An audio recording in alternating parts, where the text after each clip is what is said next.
Hello and welcome to the Nordic Mythology Podcast. I'm Daniel Farron, co-owner of the company Horns of Odin, and I'm joined, as always, by Dr. Mathias Nordvig.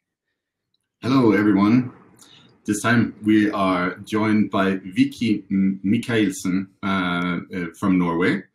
Vicky is a historian and a World Heritage Coordinator for the municipality of Nord-Odden in Norway, and you're also one of the primary people behind the festival Midgardsblot that takes place at the historical site Borre in southeastern-ish Norway, close to Horten, south of Oslo. So welcome, Vicky. It's great Thank you so much. I'm pleased to be here. We're pleased to have you. Yeah. So how are you? Let's start with some formalities. Oh, I'm good. It's the weekend, so it's some time to relax. But yeah, this whole situation going on in the world right now is pretty strange, both for the festival and what I do as my day job. So it's strange times. And it's strange not having Midgardsblot this year. Mm-hmm. But we're hoping things will change for next year so that everybody can get back up on their feet. I mean, so are we. Yeah, sure. Very much hoping that I could join you guys next year. Yeah. So, I mean, how does it affect your day job? I know you said you work for the World Heritage. I guess with a lot of sites have been closed down, it can't be easy. Yeah, it's been difficult. Maybe not. My job is probably not the one who's been affected the most. But I can feel it with that. You know, all the meetings are online. Lots of travels are cancelled. Things are not just working as they used to. So things takes a lot of more time. Mm-hmm. But you know, for museums and sites, at first everything was closed down, and then during summer, everybody started traveling within Norway. So there were actually visitor records at the local museums because people were actually traveling in Norway. So that was nice. So that was rather unexpected, but very welcome. Yeah, of course. I think that's one thing that most countries will be having is tourism within itself. I know within the UK, obviously, a lot of people have just been going on holiday within the UK, which will be good for local businesses, local hotels, B&Bs, that kind of thing. Yeah, and I think it's for a lot of people. I think local history can be a lot more exotic than you think, because you don't really.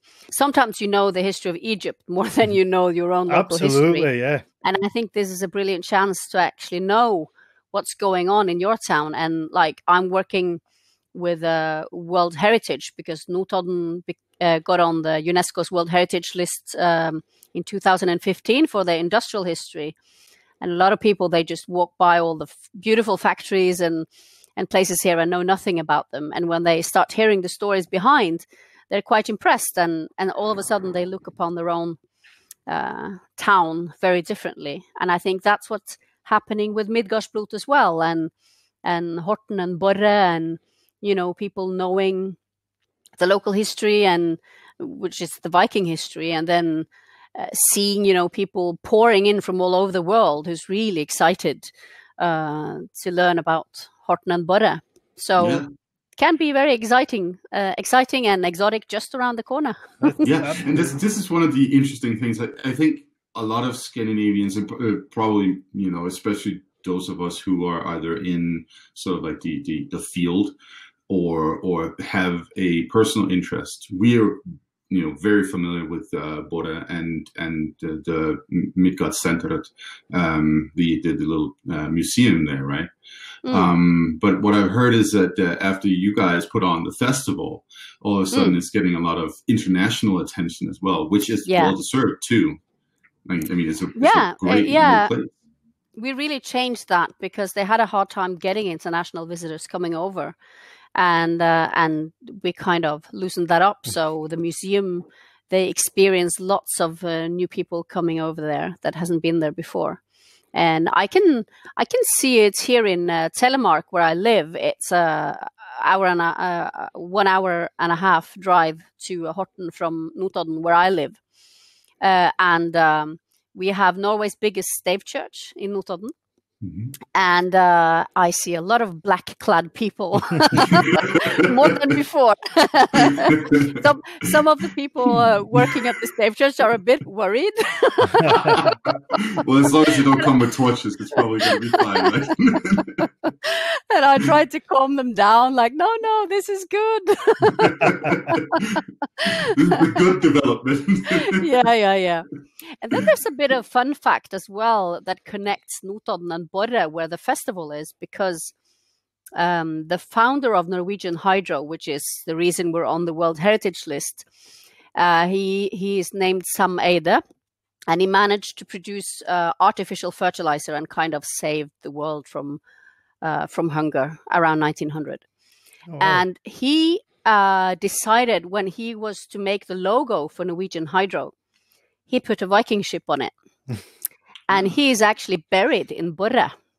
Oh, wow.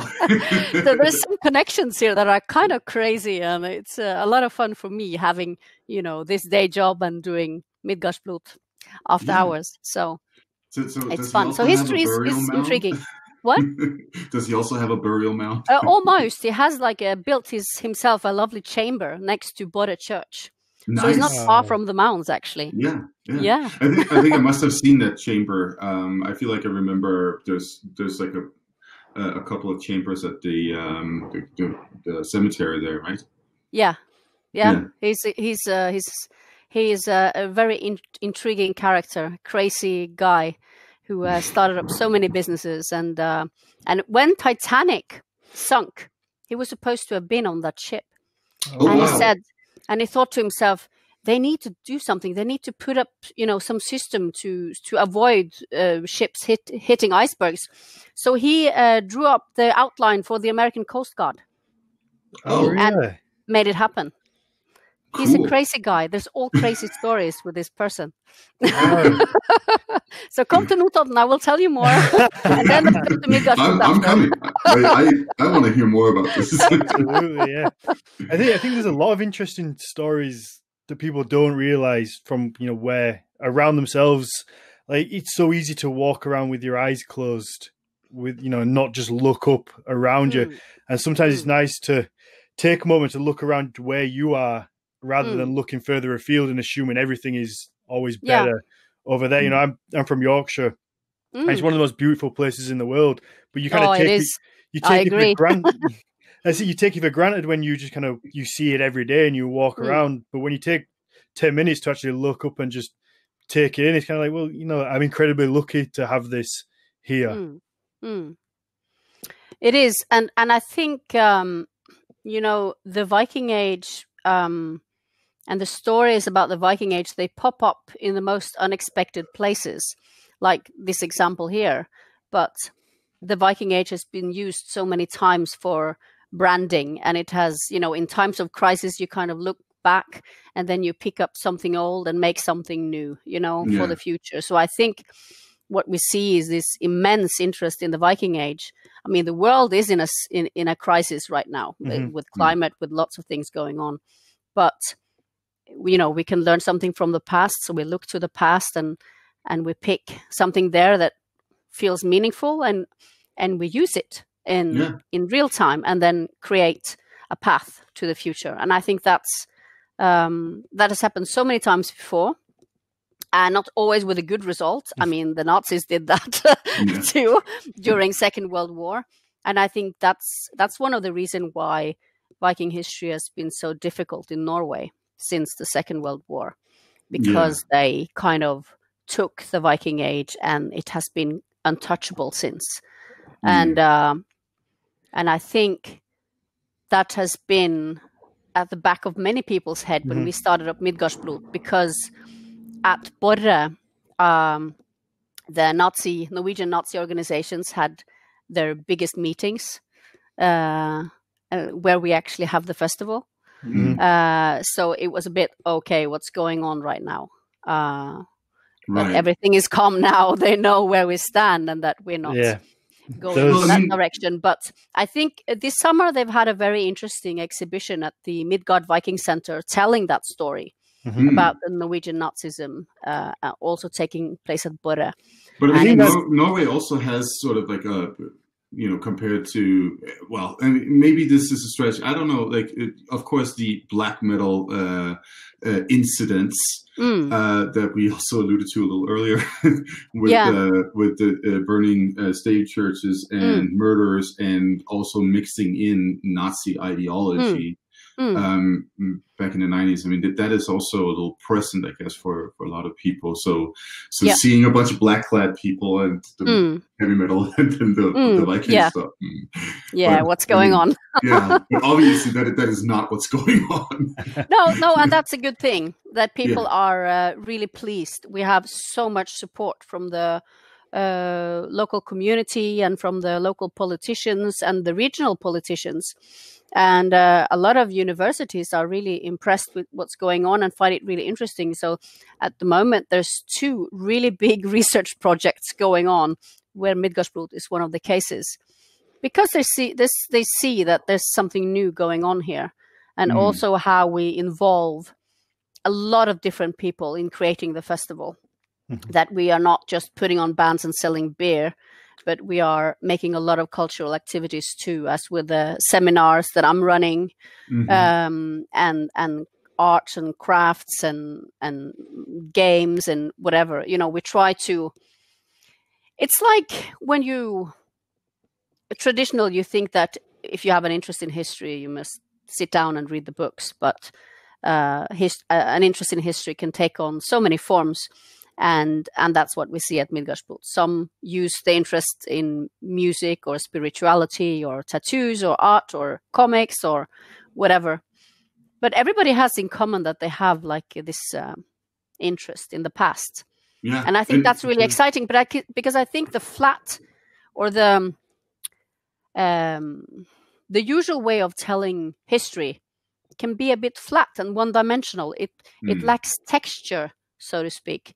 And I think if we co-tell or co-create history, you can access interpretations that you would never have thought of if you haven't come at it from a different direction. It's like when Einar Selvik from Vardruna talks about music and how, because he knows the instruments so well and so intimately, he can actually say something about music and the past that wouldn't have been possible if you were only an academic, reading the books. So the crafts coming from elsewhere, the professional crafts that people are doing in so many ways, they can add something to the storytelling of the past. And I think that's really interesting and important. Yeah, no, I agree completely. It's living it and experiencing it. I think you learn something on another dimension from reading it from a book. And I think it's important to do that as well, because if you have something in your hands and you do it, you may unlock something that you necessarily wouldn't see just in text.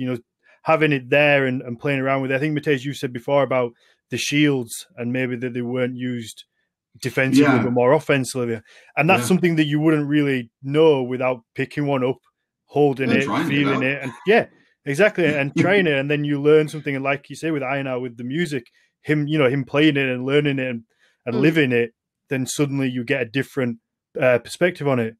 And I agree completely, and we can sort of relate this to the very simple realization that, like, if you say you're really interested in Norwegian history and you've read a bunch of books about Norway, but you're not from Norway, you might be from England or somewhere, and then you take a trip to Norway, and then you travel around, and then you see the sites that were mentioned in your that history book you were reading, and then all of a sudden that adds a new context. I mean, it's that simple sometimes, right?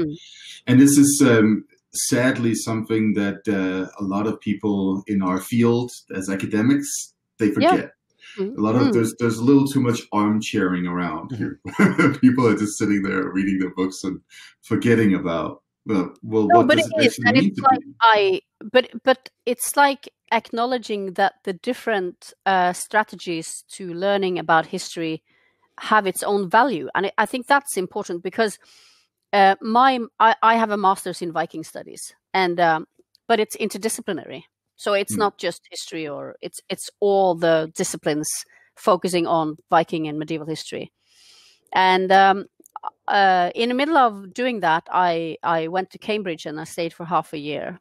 And I did lots of groups, study groups with students from Cambridge who are extremely clever and very, they are singling things out, they're going in depth and they are really good at what they do. And they know they Latin and Old Norse and they are really good at so many things that I was not. But at the same time, when we were in the study groups, I could ask completely different questions than they could. So and my professor, Rosamund McKittrick, she was very pleased with that because it was something that she didn't see. So even though I didn't have the in-depth maybe that the others had, I had the overview. And when we were brought together as a group, that really worked out because then you could start discussing things a bit differently. And I think that's what's happening at Midgardsblot, that we are co-creating or co-exploring history. And I think that has a value of its own. No, I think you're totally right. And I think maybe one of the reasons that we agree so much on this is that I also come from a very interdisciplinary background with like history, archaeology, philology, and so on. Yeah. And I think you're totally right. Sometimes it's also more what's needed than somebody just picking at a Old Norse word for 10 years. Sometimes we need to ask the more broader questions and try to see how we can combine different knowledge fields. And that's exactly what happens at Midgardsblot. I mean, you can go to you can go through a little forest that has these wonderful sort of like scary installations, right? Heavy metal installations. Then you come to a Viking market. Then you can go to sit and listen to a professor talk at the seminary series that you have. And then you can go get some roasted pig's meat and get drunk, shit-faced in front of the stage, right? Exactly. I mean, that sounds like Valhalla to me. Oh yeah, it is. Yeah. Absolutely, it sounds brilliant. Yeah, it is. No, and also, Midgardsblot is all about metal too. I remember after, I think it was last year after the seminars, I hurried up to one of our venues because I wanted to see the Icelandic death metal band Natral. And I came in there, I was like, oh, did I make it? And they were on stage and I was like, yay. And then this young guy came up to me. Do you like death metal? Yes. Now you're even cooler. I thought you were just into the academics. But I think that's what's special about Midgardsblot too, that it's not only a Viking history festival. We're not all serious. We like to just headbang and have a drink and have a good time. And for me, metal has been so important since I was like 12 years old. But the funny thing is that it kind of started with a bit of Viking metal because we have this Norwegian band, TNT. And one of their first albums was named Knights of the New Thunder with a Viking helmet on front and all that. And somehow the Viking age has been kind of seeping into my life from here and there. And all of a sudden I was studying it. It was most unexpected. And then a lot of years later, Midgardsblot came along with my friend Runa Strindin, who is the boss and the founder of Midgardsblot. Yeah. I mean, I can completely attest to what you just said because, probably 5 years ago, I was just a plumber, going out, working 5 days a week, fitting bathrooms, fitting boilers, that kind of thing. And then somehow I ended up with a cow horn. I carved it and made a drinking horn, and 5 years later, I've got a business making clothing. And that's awesome. Horns, and we're selling mead and beer and everything. It's like, how the fuck did this happen? And then I've got a podcast with a doctor of Nordic studies, and I'm like, what? Wait, what happened in the last 5 years? Oh, that's the beauty of it. I love that. I really love that. I can't say co-create. it's the same Yeah. for me though. I kind of planned it where I'm at. I think you know the like it was definitely in high school, and I was like, I want to study Viking shit at the university, and then it was just like to figure out the way and how and all that stuff, and then I took a detour somewhere else, and you know, but ended up here anyway. So, but yeah. I think I must have had an interest in it to some degree because we ended up at the Jorvik Viking Festival, which is where I actually bought the first. I bought a horn from a. We were looking around, and I was like, I want a drinking horn, because I was that typical kind of guy that was there. I'm like, I want a drinking horn, and we were looking around, and I found one, and we bought it, and then I got it home, and I realized it was pretty much just a raw horn. It hadn't been cleaned inside or anything. So I was like, I'm gonna carve it. I'm gonna line it with beeswax and that kind of thing. And then I ended up, a friend saw it and he wanted one, so I made one for him, and it snowballed from there into a business. But it's kind of like all the things that could have happened differently, and I just wouldn't have ended up here. If I'd have bought a horn from somebody else that was finished and ready to drink from, then I probably wouldn't have done anything with it. And it's just these weird turns. If I'd have turned left rather than right, I could just be. Yeah. I could not be here. I could be just a little plumber somewhere. Yeah. So I think it's definitely interesting the paths that we take, and I don't believe in necessarily believe in fate or having like a path sort out, but I do think it's weird how it's this happened, and the way that it kind of grew from what was just an interest into pretty much becoming my whole life. No, it's like everything is finally coming together, and it's like with me and Runa, we've known each other for, I don't know, 10, 12, 15 years. I've lost count, but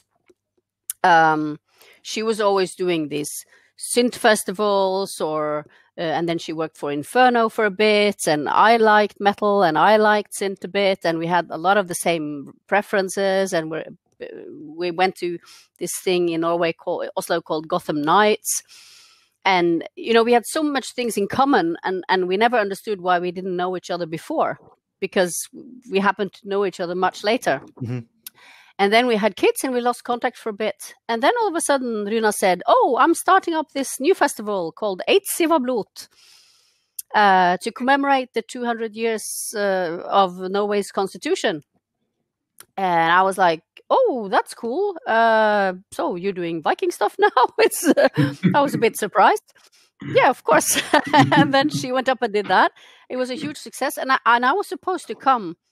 But then Laibach, which is one of my favorite bands around, they played the Olav Tryggvason opera as a Laibach thingy in Oslo that same weekend that Eidsivablot was. So I said to her, no, I can't come. I need to see Laibach do Olav Tryggvason. So it was Viking shit that made me not go. And that's then pretty badass. It is. It's so cool. It was really cool. Completely crazy. And but then Eidsivablot was a success, but she couldn't continue there. So she was looking for a new location and ended up in Borre in Vestfold. And then the first year she said, you should come and do some work with me. And she knew I'd worked at museums and done lots of stuff, both Vikings and other stuff. And she asked me, can't you come and do something for children? So that was the first thing I did the first year. And then everything just expanded, and eventually I became one of the, core members of the festival and runs the seminars. So I've kind of grown into the festival with Runa. For some reason, she didn't remember kind of that I had a master's in Vikings, but all of a sudden, everything just fit. And it's so much fun how what we know and how our interest that we have in some together, they are kind of just Midgardsblot. So it makes it very easy to plot out new things to do, and we have a lot of fun doing this, and there's a lot of. We are a core of maybe 5-6 people working with the festival, but then we have a lot of volunteers and others with us throughout the year and also during the festival. That's really important. But it's like Midgardsblot from the first year, we were maybe around 500 people. Was a disaster really economically, but we worked ourselves up year by year, and at the end it was like 5,000 people a day, and for a small organization, growing fast is a challenge because absolutely. You don't necessarily have the people you need to do what needs to be done for free. Because it's not like when you are building something from the bottom, you don't have the economic muscles to pay everyone immediately. So you know this. Absolutely, I like say, and it can be detrimental to grow too quick as well. If you grow too fast, you can soon, go bankrupt or for whatever reason. This is definitely yeah, it's definitely something that we've struggled with Horns of Odin, like I said, because I came from a plumbing background. Sarah was a dog groomer, and we weren't business people. We didn't go to business school. We have no idea or had no idea how to run a business. So thankfully, we were in a position where we grew it organically and just reinvested the money back in that we made, and it grew over time slowly. It takes 5 years to get here, but we've had to learn everything about business. It's not easy, marketing and advertising and how to keep your books. It's there's a lot that goes on behind the scenes that you say you need people in. Yeah, you need people there, but you can't always pay them. So you need to ask. There's a lot of challenges to that. Lucky for us, Runa has an education in both business and all that. Oh, that's always handy. And a lot of people don't think she has it because she looks so metal. But she has some badass education there. She Never knows what she's doing. That's like when people on campus assume that I'm one of the students. Yeah, you're a prime example of that. Yeah, no, you can be a professional at something and still look like you just rolled out of a gutter at a heavy metal festival. I mean, I know that we're half an hour into this now, and I feel like we've maybe just assumed that everybody listening knows what Midgardsblot is. So I don't know if you want to maybe take. I mean, I guess most people have guessed by now, but I don't know if you just want to take a minute just to explain kind of what it is, maybe where it is, and a little bit about it, just so it gives people a bit of a background as well. Yeah, Midgardsblot is a metal festival in Vestfold in Norway. It's a 1.5 hour drive or train from Oslo, and it takes place mid-August every year. And we are around, as I said, around 5,000 a day inside the festival site. And what's interesting about the site is that it's an old burial ground. So it's the biggest assembly of burial mounds in Northern Europe, and they're from around 600 to 900 dated AD. And so the site is pretty impressive. It's by the sea, and our campsite is by the shore, so it's very popular to go out bathing and swimming. It's very beautiful there. And then the cool thing is that they have erected a reconstructed Viking hall. Huge Viking hall where we can put in around 250, 300 people for a gig. And then we have like smaller gigs there. And the music we have a lot of extreme metal, black metal, death metal, especially. And then we have a lot of folk music. We have a lot of electronica, but it's the common theme is that it's the dark side of everything. So it's dark folk, it's dark electronica, and of course dark metal. And we have like a common string is that you have like you're interested in the dark mythologies, and that means it doesn't have to be only Norse mythology.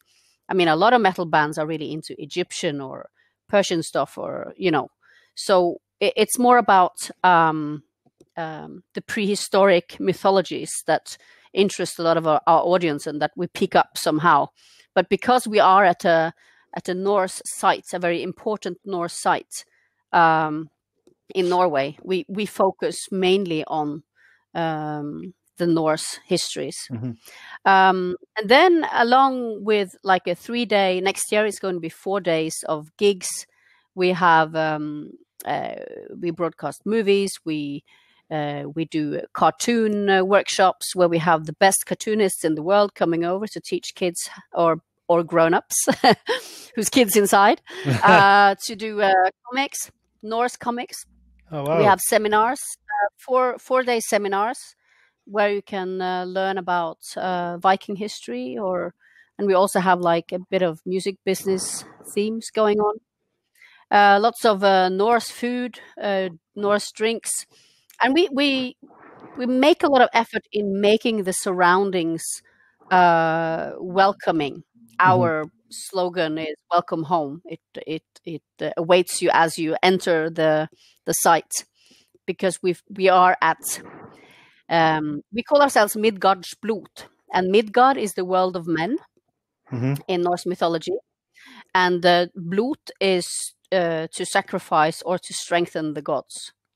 So what happens is that when people arrive, we open the festival with a blot, which is a sacrifice, and where we have a big bowl of blood, and we have some Norse statues, and then we have the band Folke bortafor Nordavinden, the people beyond the northern wind in English, and they are leading the ceremony and kind of sacrifice to the different, east, west, north, and so on, and the gods. And the idea is to kind of have a starting point and gather and say, okay, we're here together. Now is when we are gathered here, it's going to be peace, to set a good tone. And then a lot of people go forth and splatter some blood on themselves, maybe make a personal sacrifice. For some people, it's just theater. For other people, it's something deeply personal and spiritual. And other people who is a bit further back in the crowd, they think this is completely crazy. But the main thing is that our opening ceremony is open for interpretation. So you're not pushed into anything.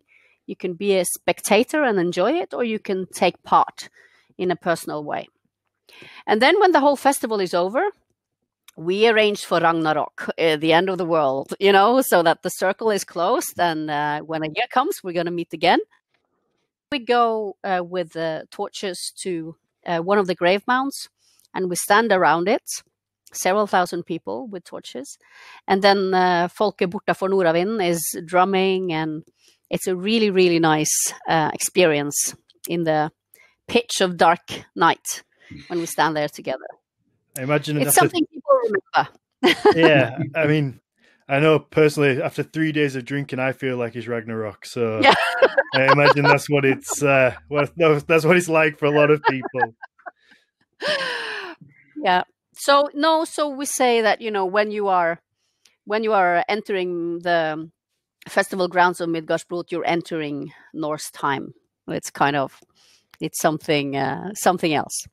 But of course, it is first and foremost, we identify as a metal festival, but we explore both the stories, the historical stories, and the musical inspirations that has always inspired metal. And both folk and electronica is very important here. But we are all about metal. Some people say, Midgard, no, that's not my cup of tea. I'm more into death metal. Well, then you should come to Midgardsblot, because we have a lot of death metal and black metal and extreme metal, but we have other stuff too. And what's fun is that we have like one segment of the audience that is very metal and has the usual metal attire, and then we have the other segment which is all about being Vikings. More or less authentic. Some are more playful, some are more authentic. And the Viking people doesn't always enjoy metal, and the metal people doesn't always enjoy folk stuff or Viking stuff. But what happens is that people get surprised. and they are surprised. But I like this, Mhm. you know. So we feel that we are challenging people's musical preferences, and we are doing it with success because people are actually exploring new types of music and maybe exploring themselves a bit too when coming to the festival. Yeah, it sounds like a beautiful mix of people. It is. It's very friendly, and that's something people say, and also people who are just visiting, maybe because they are politicians or businessmen or whatever, who's just curious to go and have a peek, is that, oh, this is so friendly, and they are really surprised. But I suppose that's also a trait of metal festivals. A lot of people say that, if you go to a metal gig, there's a really good atmosphere and really nice people. People are Yeah, I usually think- well behaved, Yeah. drunk but They well are. behaved. That's it. I think to anybody on the outside that doesn't necessarily listen to metal or has never been to a metal festival, it can come across quite intimidating. It's quite angry sounding music. Mm. So I think people may just assume that the crowd is also like that when that's not usually the case. Mm. No, people are just generally happy. And I think, for me at least, it's like sometimes I say I would never been this happy if I hadn't listened to extreme metal because I get rid of all. It's not that, and I'm not angry when I'm listening to the music. It's just, I suppose I'm allowed to acknowledge the darker sides and the aggressive sides in a very safe way by accessing them through the music somehow.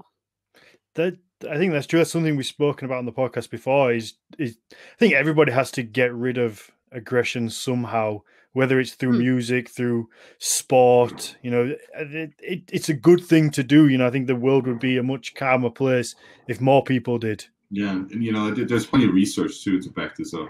That demonstrates that if you have some kind of venue to access that darker side, then that helps with your general mood and also your patience and tolerance. That's why I do it. So I could be more patient. No, but there's a reason behind the yin and yang and all that. Yeah. You should be a little bit of both. And I think today we're all supposed to be so bloody happy all the time, and that we are more unhappy than ever. And I think we need we need some darkness in our lives. Yeah, that's it, exactly. And I think, especially with social media, all you see is the good of people's lives. I mean, it's very few people post the negatives on there. You always get that couple. We also unfriend those guys, right? I mean, it's like, oh, we do. Oh no! But I mean, if you look on Instagram, you only see the good pictures that people have taken. The ones that they've taken 30 before and then edited and put a filter on, and they look amazing. But it's like they're the only ones you see. So you live in this world of only seeing the positivity in everybody, and then you look introspectively at your own life and go, well, why is my life not like that? And I say, well, that's because nobody's fucking life is like that. That's this is a world that people are creating to show everybody else, and they don't they're not going to show you the arguments they're having at home or the negativity that they're having. So I think that's important for people to remember, and you see that kind of, like you say, that anger and that negativity coming out. We live in a world that seems like it's almost wrapped in bubble wrap at times. I guess even if you look back to the Victorian times, you would have seen animals being butchered in the street. But I think that gives a perspective to people of kind of it is part of life. Not everything is rosy and happy all the time. And I think pretending that it is can lead to some dark places in itself when it eventually does come out. Yeah. No, I agree. I think, pent up, pretending everything's great, eventually you kind of, something has to crack. And that's when you get these acts of extreme violence, when people have put on a happy face for so long and then it goes pop, because nobody can be, and you have to have that that way of expressing it and getting it out and getting rid of it. No, I think it's a great value of extreme metal. It's so important. Just pour everything out. And if you have a really bad day, and I just put on some Slayer, and then I'm just much better. Yeah, it works every time. I mean, a mosh pit will always get out a little bit of anger as well. Yeah. Exactly. Yes. That's been a while. That's it. I mean, it's been too long now. It's the same with everything, you know. Even whether it's exercise or a mosh pit, you know, once you could be that, you know, something could have really wound you up before, but once you've gone in there and kind of got everything out, as soon as you leave, finish the exercise, come out of the mosh pit, it's like, I guess it's not like being reborn again, but you just forget everything because those things don't matter anymore. It's like a different perspective on everything. Yeah, it does. So yeah, I mean, pardon me. Go on, Mathias. No, go on. So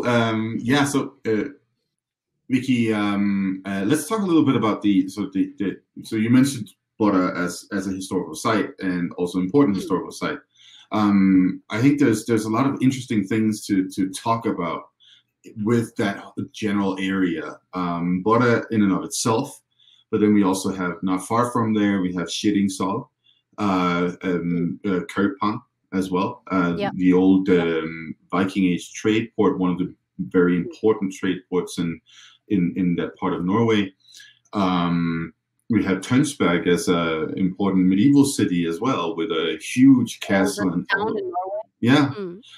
So there are so many things going on right there in that little hotspot. And do you just want to share a little bit about the rich history of that area in general? It's so many things to explore there, and this is something that we are discussing in Midgardsblot.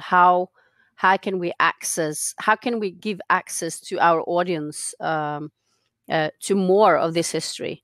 Maybe creating packages or offers, before you come, so you can stay there for a bit longer and experience it. There's and also, there's a lot of things going on right now where with geo radars and modern technology that makes you find new Viking ships and cult houses and longhouses, and I think that in the years to come we will experience new discoveries in a speed that we have never seen before. Yeah, and I think that will change what we think. Köpang is very exciting because it's a trading point that was mentioned already by Alfred the Great. It was Ottar, right? Sometimes my head doesn't work in English. Yeah. So this was neither does mine. This was the Norwegian traveler Ottar. Yeah, who traveled Ottar. Yeah. Who traveled from the very north and down to Köpang and then over to Athelstan. Yes, King in England. Yes. Yeah, and to his court, and told about the route Nordvegen, the way north that gave Norway the name, and Köpang was the trade center, and there's been lots of excavations there. First, there were lots of excavations that were completely wrong and gave the whole wrong idea of the place, and then new knowledge and new excavations changed that. The idea of Köpang and the housing that were there, if they were temporary or not, and I think this is what happened with the research connected to Köpang is something that will happen with a lot of things we think we know, because everything we know about history is an interpretation based on the sources and the knowledge we have at the moment, and they will always change, and that's why. I just sometimes I wish I could just jump forth 50 years in time just to see how much is rewritten, because of course history is all about being rewritten. That's scholarship. That's what you do all the time. You're constantly searching for new knowledge. Another thing I find interesting, in connection with this, is because Vestfold is one county, and then Telemark is the county where Notodden is and where I live. And in Norway, we have joined together lots of counties the last year. There's been a lot of fuss about this because it's a lot about identity and different histories. And what's interesting is that Vestfold and Telemark is now one county. And Vestfold has a very clear Viking profile and identity, lots of finds, lots of stories, and also back in like Snorre Sturlason and all the Old Norse sources, you can read about Vestfold. But Telemark, not much, almost nothing in the sources. And when you look at the archaeology, it's mostly been concerning the iron bogs in Telemark, where they were doing iron. But apart from that, there has been very little excavations going on in Telemark. So we know very little about Viking Age history in Telemark. But we have the Telemark Canal. So let me just throw some scholarship at you here, because Kaupan was the importance of Kaupan was built on the soapstone. Yes, and they're trading out soapstone, and that's part of the first sort of like wave of trade that we can see in the Viking Age, the proliferation of Norwegian soapstones in the rest of Scandinavia and even outside of Scandinavia. And and I mean, just to jump in quickly, what's a soapstone? What's a soapstone? It's a type of it's a type of sorry, relatively soft type of stone that you can fashion bowls and other things from. So it was very useful. So easy to carve. Sorry, what? It's so easy to carve. Exactly. Yes. And it's really like touching soap. You know, it's a very fitting name because it's like touching soap. Yeah. After you have shaped it. Yeah. And now you've said that, I do remember seeing them in the museum in Oslo. Yeah. That makes a lot of sense. And to see, this is what I have just always assumed, without having actually, researched it any more closely, that would have come from Telemark. That you would have those trade routes and supply routes into that. It's area. not the soapstone that is part of the Telemark story. It's the whetstones. Yes. Okay. Sharpened tools. So there's a very famous whetstone quarry up in Western Telemark. Close to Eidsborg, that also has a small stave church. And I used to work at the museum there 10, 12 years ago. And the quarry was one of those areas I was working with. And the whetstones are found throughout the Telemark Canal that goes out to the coast. And you can find whetstones from Telemark all over the world, or at least Europe. So it's clear that there has been a very important trade going on for at least 1,000 years from Telemark. And still, Telemark is so anonymous in the sources. And it really puzzles me. I don't know why. Of course, it must have been something to do with who wrote things down and their connections with the Norwegian crown. And Telemark has always been known to be very in opposition to the power in Norway and didn't give in until like the 1700s.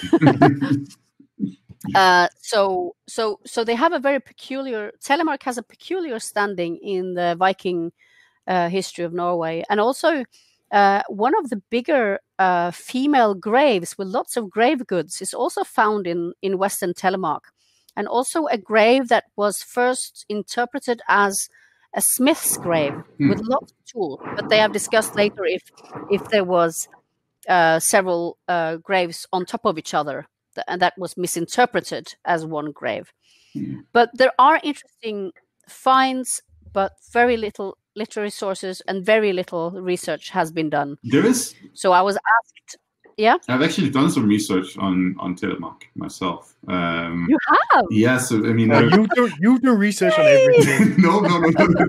I mean, it's because as I said before, I'm interdisciplinary, so I've worked with across the boundaries between folklore and mythology, and we do have that very interesting folktale from Urebø. Where we have it's a derivative of probably like a compound of multiple aspects of the mythology, where we have Thor, who is called. Oh, it's from the where all the stones, the quarry is Yes. sort of with Yeah. Ura. Yeah. That's Yes. because in Danish we say "u" instead of "y." Yeah. Speaking of Midgardsblot, I had a funny experience with that. Trying to tell the person that was registering me as a somebody who with a pass, a sort of like journalist pass, that I was from USA. USA. It was a mess, but anyway, so that's folktale, right? It's really interesting because we have a story where a troll called Tore, is bringing down mountains, and this relates to a wedding scene. And we're also told in that story that he's hammering the mountain with his hammer, and then he loses the head of the hammer. Then he has to go find that and all that stuff. And this is like a folktale that is compounding like 3-4 elements from the mythology about Thor.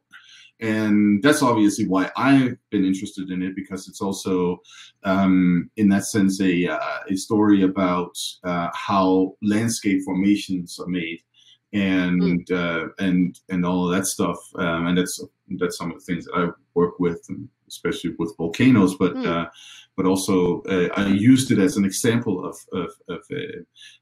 how my method works when interpreting these types of stories.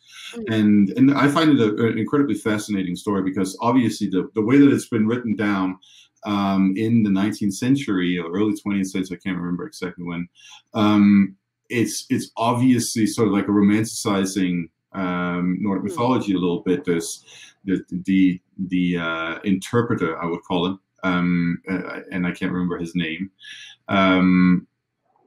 like infers that, oh, this must be Thor from Ausgard, so that's what he's writing and so on. But behind his romantic aspects, there's a true folktale that has retained so many elements. Yeah, I agree. And it's a really fascinating story, if you ask me. So. Yeah, there's quite a few of those stories of trolls doing this and that, and I'm just like, no, I've heard that one before. Something is going on. So it's like it's still there. It's just rewritten into folk tales to make them harmless, from in a Christian perspective, and I think that's very, very interesting. And I think Telemark is so interesting because, you could say it's a handicap that we don't have the Norse sources, but maybe you could turn it around, that it's even more exciting that we don't, because then you are very free to actually interpret what's going on. It's really, really fascinating how little there is. Yeah. But lots on Vestfold. Yeah. Yeah, that's true. A lot of speaking of Vestfold, a lot about how it's also tied to Denmark in the Viking Age. I mean, Ottar actually says that that the Danish king rules over Shirinsal, which is just puzzling. Like, in what capacity, and what Danish king too? Is it a king from like that rules over all of Denmark, or just like a part of Denmark, or there's so much we still don't know about the relationships across that body of water, Skagerrak, as we call it in Danish. Yeah, and I think there's a lot of Viking history that is lost to people because we are thinking very much in the lines of national borders, like Norwegian Viking history, Danish Viking history, Swedish Viking history, and when it comes to Borre, for instance, there's so many lines both to Denmark and to Sweden, that it's almost it's the same story. We have just split it up to make it ours. Exactly. This is the thing that I always try to teach my students. These national borders that exist today, not the same as back then. We can't even talk about nations in the same way, or the same identities even. So Do you ever get any pushback when it comes to thinking about ideas? When with like you say, with the different borders in the different countries, do you ever get kind of like the people aren't willing to accept something because maybe you're in Denmark and you're thinking of something in Norway and you have a different idea on it? Can there be kind of like, they say, a pushback or opposition just because it's a different country? Absolutely. No, this happens all the time, and I think for a lot of Scandinavian scholars, it actually happens unconsciously, that they are just like accustomed to thinking within the borders of their own little country, and so they give pushback on so many interesting things. I mean, I say interesting because it really means interesting. It's interesting to consider exactly how people think when they're making these decisions. Yeah. I think the Swedish scholars are probably the ones who are best at thinking outside of their national blocks. And then it deteriorates from there. But I think a great example is when we just had this this big genetic study of Vikings, right? And all of a sudden we have a Danish geneticist claiming that it's like almost only Denmark and then a couple of islands off the coast of Sweden that were actually the Viking Age. And Norway, as he said, was the rotten banana. And that actually, in a Danish context, that's a really offensive thing to say. So the rotten banana is something that the people from Copenhagen call that part of Denmark that has very little economic activity, and everybody is like sort of like marked as a loser if they come from there. So that's some bullshit, right? And then you have similar. No, I mean, so, thank you for standing up for me. I think it's just so crazy that you would even say that as a scholar. It's like why? It's weird. Yeah, and in the same way you have like then you have philologists or literary scholars from Iceland who think about Iceland as some sort of like epicenter in the Viking Age, when actually, sorry guys, it wasn't. It was kind of like where people went to retire in the Viking Age. And it doesn't take away from a lot of other awesome things that have to do with Iceland. Mathias, I'm trying to not get in trouble on this podcast. I know. And you've literally just called Iceland like the retirement home. The retirement home of Vikings. That happened, but it's just that it's not the epicenter of a lot of things in the Viking Age. There's some North Atlantic trade, of course, which is important. And it's important both for Denmark and for Norway in particular. But it's people should tone it down when it comes to their national interpretations of things. It's getting tiresome, if you ask me. No, but it's I mean, it could be within a country too, because I'm from northern Norway and I grew up way beyond the Arctic Circle. And Viking Age history is not really a part of Northern Norwegian history. In many ways. It has never really been included. It felt like something they did in the south. But when you start looking at history, there's a lot of things going on in Northern Norway, but they are very under-communicated in the storytelling. And one of the more exciting articles I've read is about how someone said, well, maybe because you talk about how Norway got gathered into one kingdom, and that was Harald Hårfagre, Harold Fairhair, and then some say, okay, it would never have been possible without the interventions of the Northern Norwegians jarls, because they had the economic power.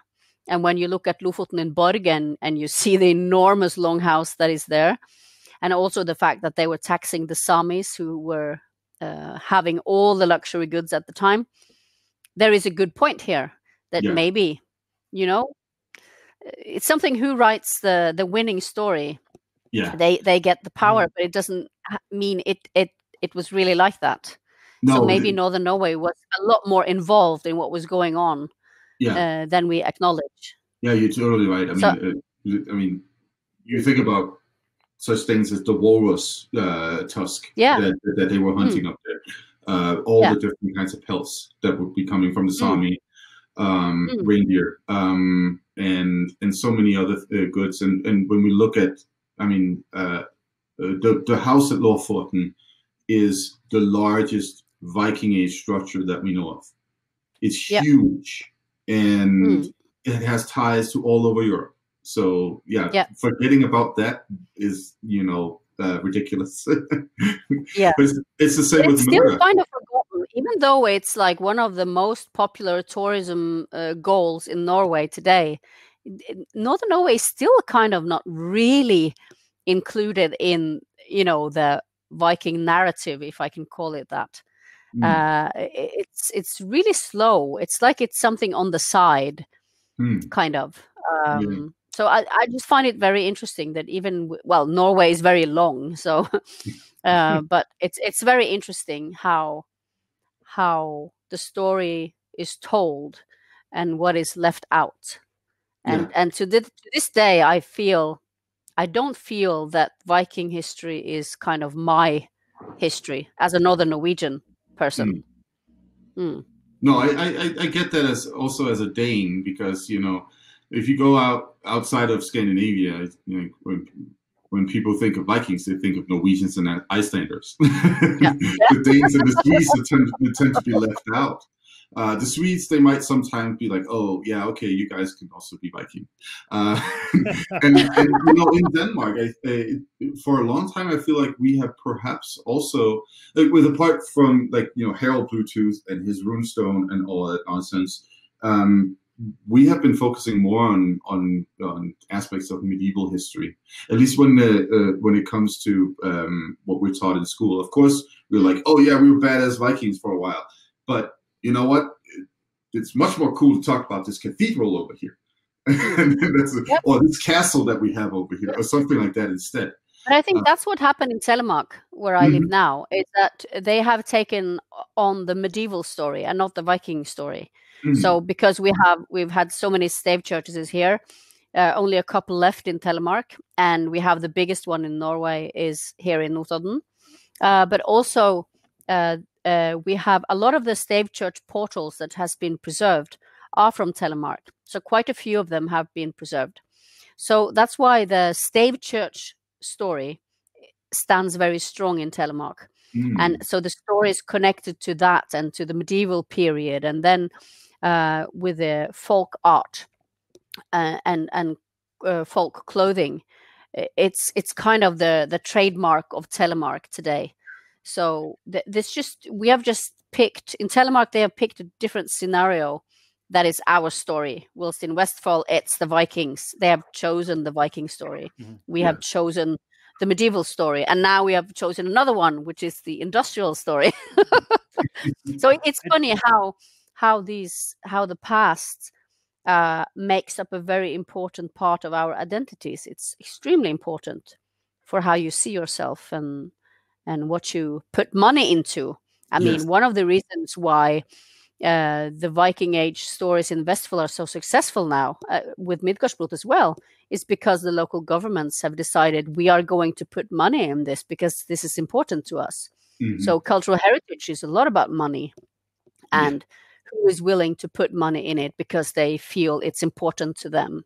And that's again relating this to Denmark. The most augmented, built out, the modernly fashioned site that you could find from the Viking Age in Denmark is Jelling, where Bluetooth put up his stone, right? And that's because we, still have a royal house that technically descends from him. That's why the money is going there. So that says a lot. And it's also funny how that site has exploded from having very little visitors, and with a new visitor center, it is just out of this world. It's so crowded that it's becoming a problem. I noticed. That's interesting. Well, I mean, even with history, you'll know with your job, Vicky, that marketing still plays a part. You have to make it. If you could have the most amazing site in the world, but if you present it boring, then it to the ordinary person, it's just not going to be appealing. But if you can make it really interactive and fun, then people going to want to come and learn, and so it makes a big difference. But I think that's also a very interesting borderline between, making it accessible to people, but at the same time, you shouldn't go too commercial because you don't No. want to become a circus. And I think that's something that Midgardsblot has to balance a lot. But also like some of the very popular sites like Borge Lofoten, for instance, who is having so many people coming over now with the cruise that it's a problem.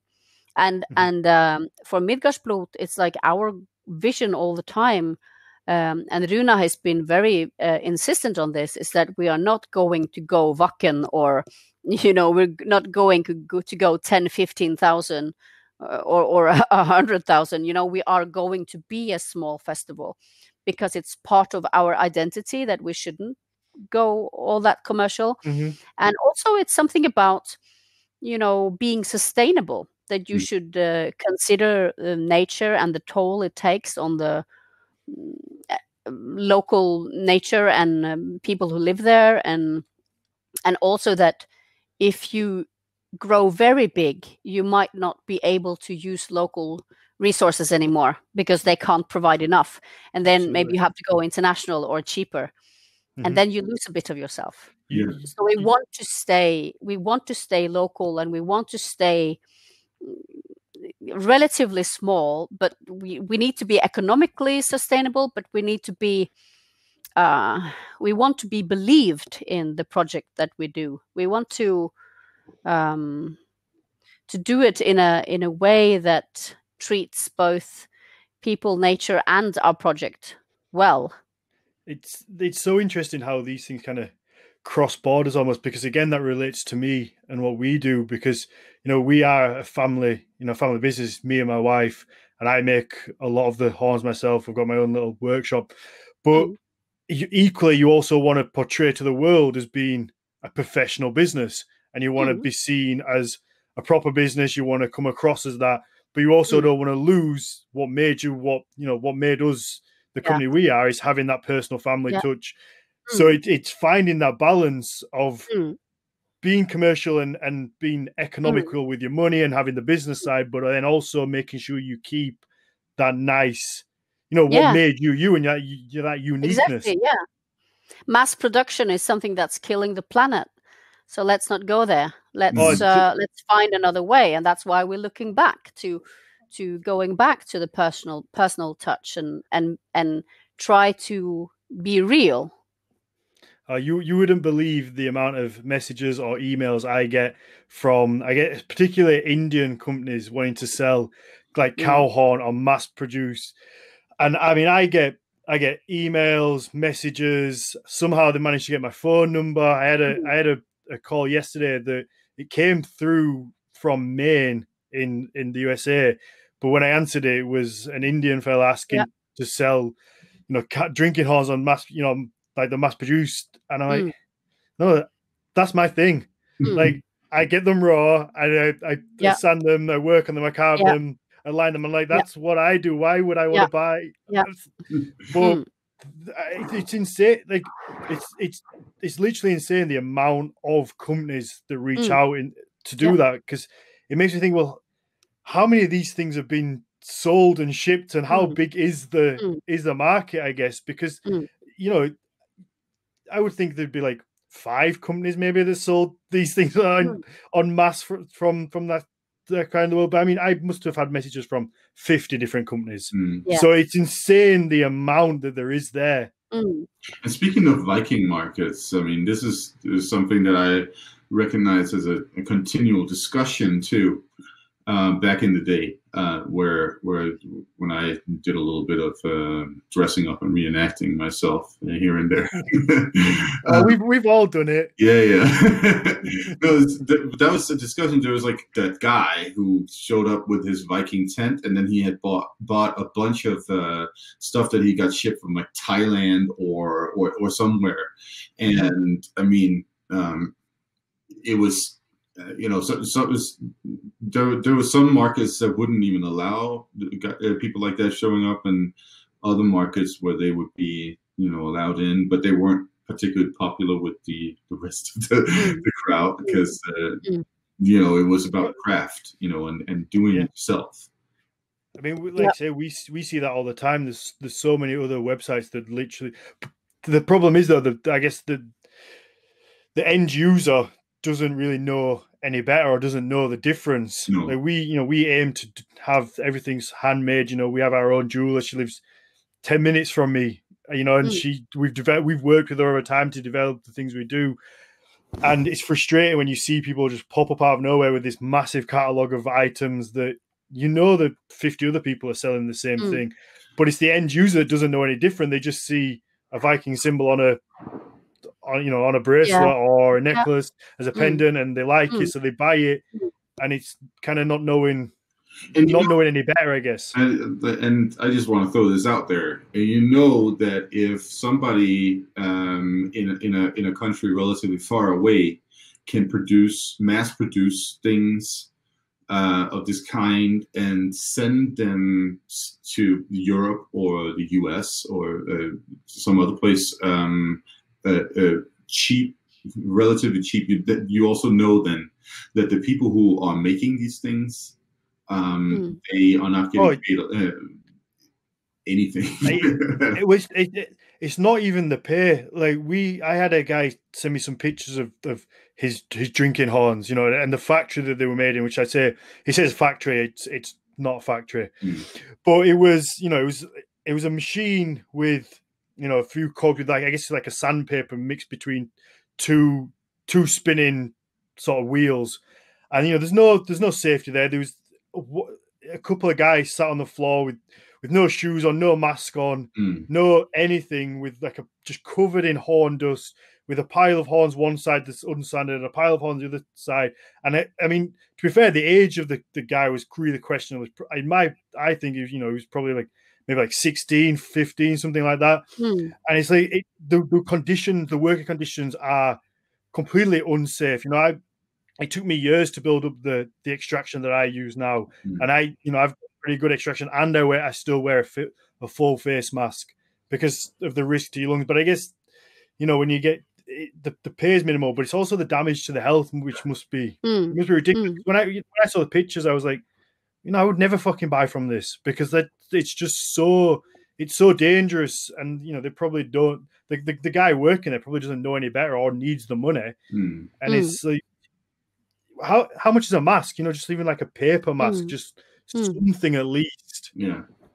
No, it's hardcore exploitation, and that's the major problem too. It has a huge environmental impact, and at the same time, it also exploits the people who are living in the different countries where these productions are being made. And I think we should find both, environmentally and humanely sustainable ways of doing these things instead. I mean, I think I saw it was a BBC Three documentary. I think it was called The Burner Boys, and it was about a place in Africa where a lot of electronics get sent. Once we throw them away, we don't really think of them. You just kind of think it's gone. You throw it in the bin, you throw it in the tip, it's gone forever, and you don't think again. But what actually happens is they get put on a ship and they get taken to sold to a little place in Africa, and a bunch of usually men come along and they don't get any masks. They set it all on fire, and their job is to walk around setting all the electronics on fire, setting all the cables on fire to get the copper out of. And it's sickening to see because it's such little money that most of them can't even pay to live on. But the smoke is just black smoke coming out, and there's no masks. It's long-term damage, and it's something like I say that you don't think about it because you throw your old TV away because you bought a new one, but you don't kind of think about what happens from there, and it's only getting worse. Quite often, you might even be thinking, "Oh, I'm doing something good here because I throw my electronics out in a responsible way. I put it in the right bin or something like that." And yeah, sure, it might be responsible in your country, but whatever place it's getting shipped to, not so much, right? And that's it exactly. It just gets sold there, and I mean, these guys probably make a decent living compared to what you could make not doing it. But I mean, a t-shirt tied around your face when it comes to setting fire to a lot of plastic and rubber. It's not. No. I don't think it's going to do you much good. No. But if it is any consolation, a lot of English trash, like regular biomass trash, that kind of stuff, actually goes to Denmark. So. Yay! Well, that's where we get rid of it. It's because in Denmark we burn it for fuel, and for the biomass plants on the west coast, which is actually incredibly expensive and also pollutes too much. But it was sort of like a 1990s idea of like, oh, this is a sort of like a better way to use garbage. And no, I don't think it actually is. So. I mean, at the time it probably was, but then technology comes along, and that's I think that's something that we face all the time. I think the UK has just said we're going to invest in a bunch of offshore wind farms, and by 2030 we can be completely sufficient by then. But it's like, but where's technology going to be in 10 years? We could spend billions on these offshore farms, and then something else could pop up that's 10 times. Like, it's kind of like we've got rid of nuclear now. Nuclear is not really because it's too expensive to run and maintain. So everything changes so fast. It does. It's all a bit depressing. Yeah, we need some black metal. We need some black metal. Take the depression away. No, I mean, for me, I think we could wrap this one up. I've got to go and pick up some. I've got to drive up to York now and pick up some mead. Oh, so nice. That's always nice. I have to check on my home brew. Yeah. No, we have a nice guy up there who makes he's got a micrometer. He looks after his own bees.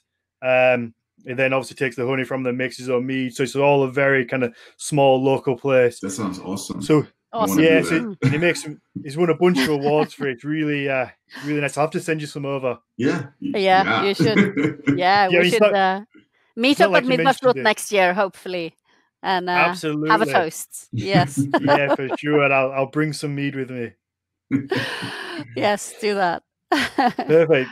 Well, thank you very much for spending the time to come on. I mean, we didn't even speak about what happened to Midgardsblot this year with it not going ahead. Do it next time. Yes, that's it. Again, I mean, yeah. Do you know what's happening next year? Are the plans in place yet, or are you kind of just waiting? No, we're waiting like everybody else. We're hoping we can go full speed. That's what we want. And we have all the bands and all the speakers for the seminars. They are lined up and ready. Everybody's ready to go. But it all depends on, what happens in the world and what the national authorities allow us to do. So we really hope that we can have people back home, as we say, next year. When you know for sure, then you can come back on and we can discuss about. Oh yeah, we'd love to. What you're really going to miss do? Having all the good people around. That's it. And if you ever want to put on a live podcast at Midgardsblot, I'm sure me and Matthias would be up for that. Absolutely, of course. Yeah, like we should do that. Question and answer or something. I think that would be quite cool. Yeah, that'd be awesome. Yeah, let's stick to the thought. Yeah, that's it. Yeah, absolutely.